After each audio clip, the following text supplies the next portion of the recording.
السلام علیکم ویور، اساس پروگرام، اساس کفالت پروگرام، بے نظیر انکم سپورٹ پروگرام اور وسیلہ تعلیم پروگرام کے ساتھ آج کی ایک نئی اپڈیٹ آپ لوگوں کو فراہم کریں گے، جس میں ایسے تمام خاندان جو بے نظیر انکم سپورٹ پروگرام کی 13,500 کی نئی قسط حاصل کرنا چاہ رہے ہیں ان کو اپڈیٹ کیا جائے گا۔ اس کے ساتھ ایسے تمام خاندان جو بے نظیر انکم سپورٹ پروگرام میں شامل ہونا چاہ رہے ہیں یا جنہوں نے 5,000 روپے لیے تھے اور ابھی تک ان کو پہلی قسط فراہم نہیں کی گئی، ان کو اپڈیٹ کیا جائے گا۔ اس کے ساتھ جنوری تو مارچ والی جو خاندان سب سے پہلے قسط وصول کر چکے ہیں ان کو اپڈیٹ کریں گے۔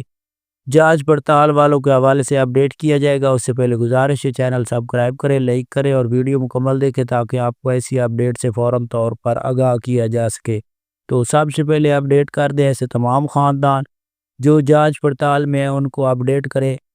تو اب نیا بجٹ جو جاری ہوا ہے اس میں کافی خاندان اس پروگرام میں شامل کیے جا رہے ہیں۔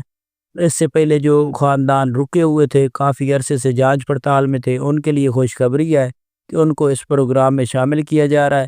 اور یہ آپ لوگوں کو اپڈیٹ کر دے کہ آپ لوگوں کو یہ جو جولائی والی قسط جاری ہوگی ستمبر سے پہلے، یعنی کہ 8ویں مہینے میں یہ تقریباً قسط جاری ہوگی، اس میں ایسے تمام خاندان جانچ پڑتال والے کافی شامل کیے جائیں گے۔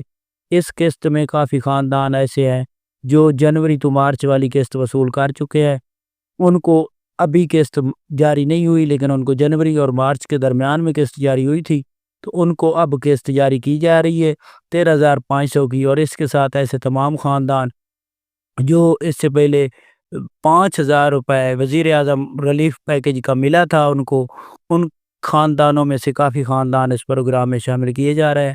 اس کے ساتھ ایسے تمام خاندان جو نئے خاندان شامل ہونے والے ہیں ان کے لیے خوشخبری ہے کہ نئے بجٹ میں جو کہ 592 ارب سے بڑھا کر 716 ارب کیا گیا ہے اس میں کافی خاندان شامل ہو رہے ہیں۔ تو ایسے تمام خاندان جنہوں نے ڈائنامک سروے نہیں کرایا وہ بھی کرا لیں تاکہ آپ کو اس پروگرام میں شامل کیا جائے۔ اور ایسے تمام خاندان جنہوں نے 3 سال گزرنے کے بعد بھی ڈائنامک سروے کرایا وہ 30 جون سے پہلے کرا لیں، کیونکہ ان کو یہ قسط تو ملے گی۔ اگر سروے نہیں بھی کرائیں گے اس کے بعد ہو سکتا ہے ان کی قسط بند کر دی جائے۔ ایسے تمام خاندان جو پہلی قسط وصول کرنا چاہ رہے ہیں تو اس کا جمعرات سے آغاز ہوا ہے، 11 تاریخ سے تقریباً یہ قسط جاری کی گئی ہے۔ اور اب اس میں جمعہ ہفتہ اتوار چھٹیوں کا وقت ہے تو اس کے دوران آپ کو یہ قسط نہیں ملے گی، اس کے بعد آپ کو پیر سے یہ قسط جاری ہوگی اور آپ اب یہ ریٹیلر سے قسط وصول کر سکیں گے، آپ کو یہ کیمپ سے قسط جاری نہیں کی جائے گی۔ آج کی یہ نئی اپڈیٹ تھی، آپ ہمارا چینل سبسکرائب کریں۔